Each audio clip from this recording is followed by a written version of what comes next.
Do you ever wonder how it might have felt to live 100 years ago? I see mountains clothed by thick bushes, tall trees, and colorful flowers. I see people gathering around the fire to tell the tales that are as warm as their laughter. I see them spending time hunting, cooking, talking, and playing, and enjoying delightful things of the earth.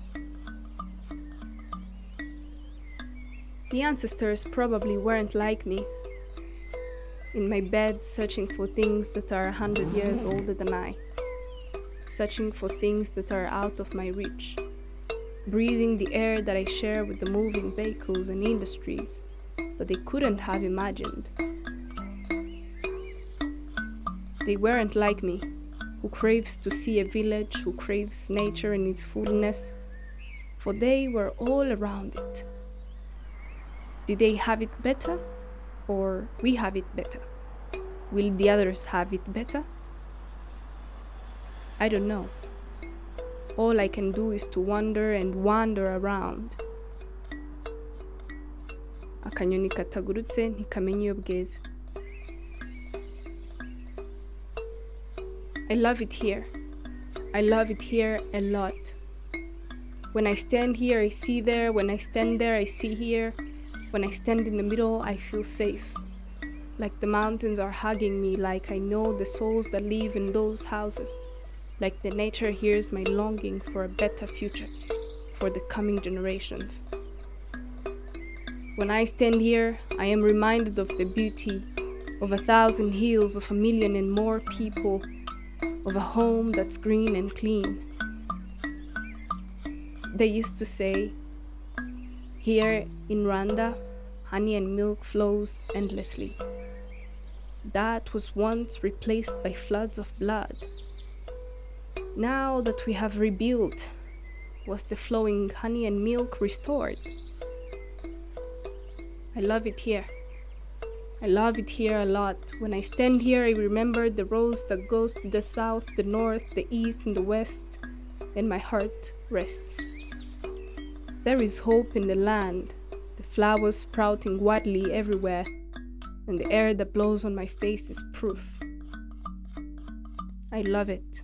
The peace, the quiet, the beauty, the volcanoes, the shrubs, the plantations, the gorillas in the mist, the monkeys in the midst. I just can't resist. But I have to go back to the place with groaning engines, horns blowing, people shouting. It's the development. I fail to hate it. I don't hate the easy modes of movement. I don't hate to have the world right under my fingertips.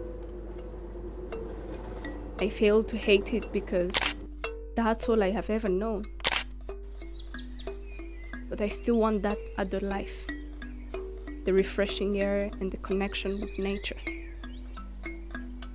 I'm afraid that my generation may substitute this natural beauty with the artificial glamour. I'm afraid that these trees will someday be skyscrapers. But I am selfish. I want both. I want the trees and the skyscrapers. How do we get both? How do we rethink and change our habits, our designs to our space to sustain the humankind? Is it me or you also fly and wander around, but when you're back to your habitat, the city, you feel like a piece of you has been taken away? Yet you can't live in the wild like the animals do, for you have evolved and you're a modern man. I'm safe but suffocating. I'm happy but dissatisfied. I want it all. Can I have it all? What do you see when you think of the coming 100 years? A greener future or a face of angry Mother Nature?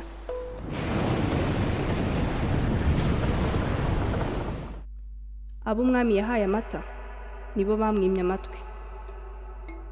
Will we find the balance? Does the balance exist?